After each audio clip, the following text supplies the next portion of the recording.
News, सच जरूरी है। नमस्कार, एमएनएस न्यूज लाइव में आप सभी का स्वागत है। मैं हूं आपके साथ अर्शी अंसारी। आइए देखते हैं देश और दुनिया की तमाम खबरें। सत्येंद्र जैन की जमानत याचिका खारिज। छोटे पड़ोसी देशों की दुविधा को भी समझे। रिटायरमेंट की उम्र 60 साल करने के पक्ष में मुख्यमंत्री।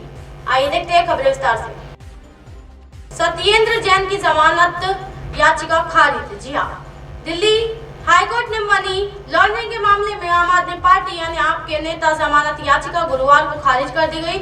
हाईकोर्ट ने जैन की याचिका खारिज करते हुए कहा कि वो प्रभावशाली व्यक्ति है और सबूतों से छेड़छाड़ कर सकते हैं। जी हाँ, ईडी ने पिछले साल 30 मई को उन्हें गिरफ्तार किया था और वो तिहाड़ जेल में बंद है। छोटे पड़ोसी देशों की दुविधा को भी समझे। जी हाँ, पड़ोसियों की चिंताओं का ख्याल करना लंबे और टिकाऊ रिश्तों के लिए जरूरी है, अन्यथा चीन फायदा उठाएगा। जी हाँ, भारत के खूबसूरत पड़ोसी देश भूटान के निजवान राजा जिम्मे खेसर नामग्याल वांगचुक की 3 दिवसीय भारत यात्रा के अनेक अर्थ लगाए जा रहे हैं। जी हाँ, कहा जा रहा है कि उनके इस दौरे से एशिया का स्वयंभू चौधरी चीन असहज महसूस कर रहे। जी हाँ, उसे लग रहा है कि बीते दिनों भूटान प्रधानमंत्री लोटे शेरिंग ने अपनी बयान में उसका अप्रत्यक्ष समर्थन कर दिया था और चीन से प्रसन्न था, लेकिन भारत के लिए ये परेशानी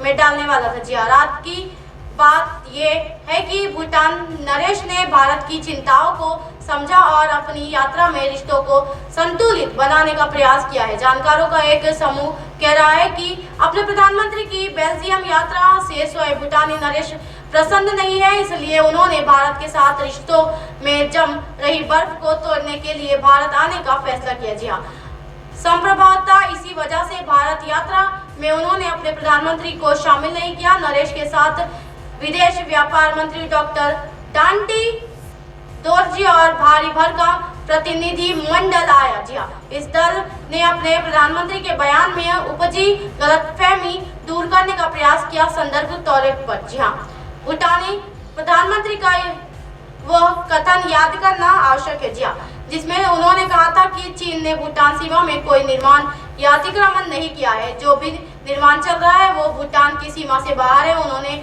ये बात बेल्जियम दौरे से दरमियान वहां के अखबार और लॉ लेब्रे को साक्षात्कार में कही थी। जी हाँ, जब बवाल हुआ तो उन्होंने अपने मुल्क के समाचार पत्र द भूटानीज में गोलमोल सा स्पष्टीकरण दिया है। जी हाँ, डोकजाल के बारे में भूटान के रुख में कोई परिवर्तन नहीं आया है। यहाँ याद रखना जरूरी है कि भूटान के 15 साल पहले राजशाही वाले लोकतंत्र को अपनाया था। इससे पहले भारतीय लोकतंत्र को समझने के लिए भूटान नरेश ने खास दल भी भेजे थे। जी हाँ, भूटान के वर्तमान लोकतंत्र में राजा आज भी सर्वोच्च है, मगर उनके प्रधानमंत्री और अन्य सदस्य निर्वाचित होते हैं। इनमें पार्टियां हिस्सा लेती हैं। भूटान की संसद राष्ट्रीय परिषद कहा जाता है। जी हाँ, भारत की तरह वहाँ भी उच्च सदन तथा निम्न सदन है। उच्च सदन राज्यसभा की तरह और निम्न सदन लोकसभा जैसा है। जी हाँ, भूटान के राजनीतिक दलों में कुछ चीन, कुछ भारत से दोस्ती के पक्ष माने जाते हैं। जी हाँ, मुख्य विपक्षी दल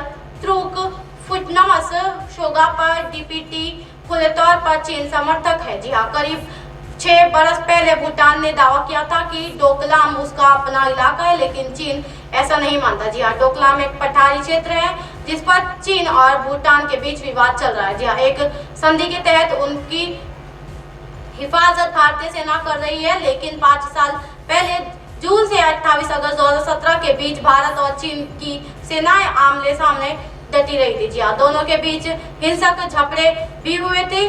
चीन की मंशा डोकलाम में भूटान सीमा को अतिक्रमण करना था। जी हाँ, ये भारत की राष्ट्र सुरक्षा के नजरिए से प्रतिकूल था।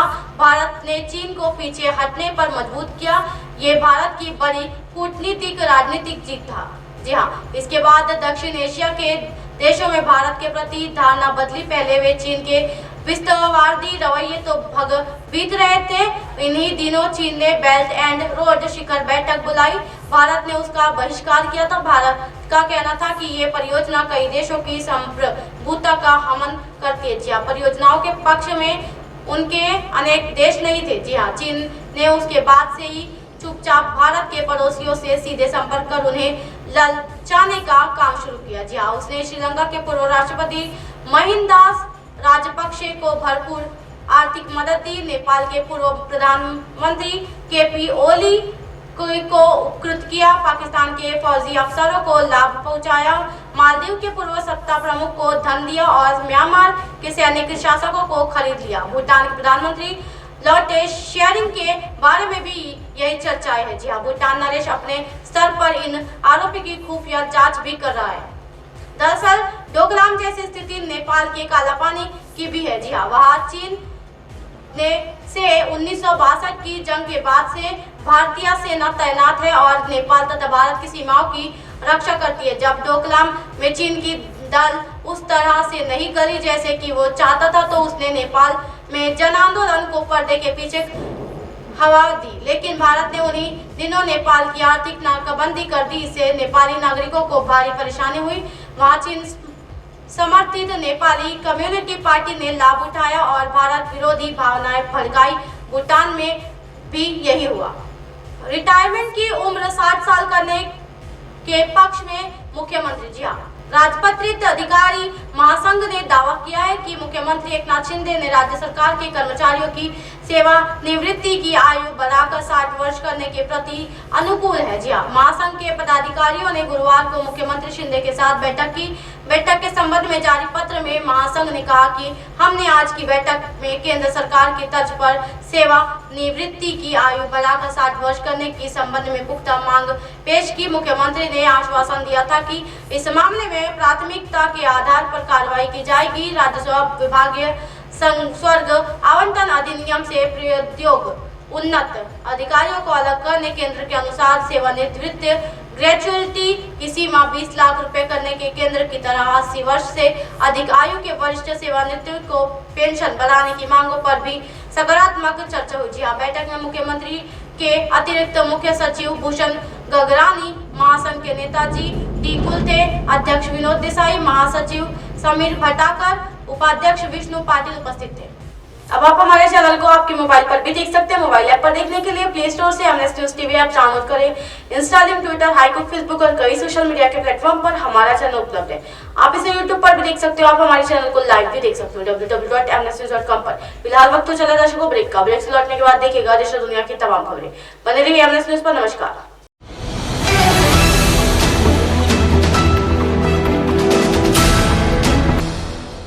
ये है एमएनएस न्यूज नेटवर्क और आप देख रहे हैं एमएनएस न्यूज।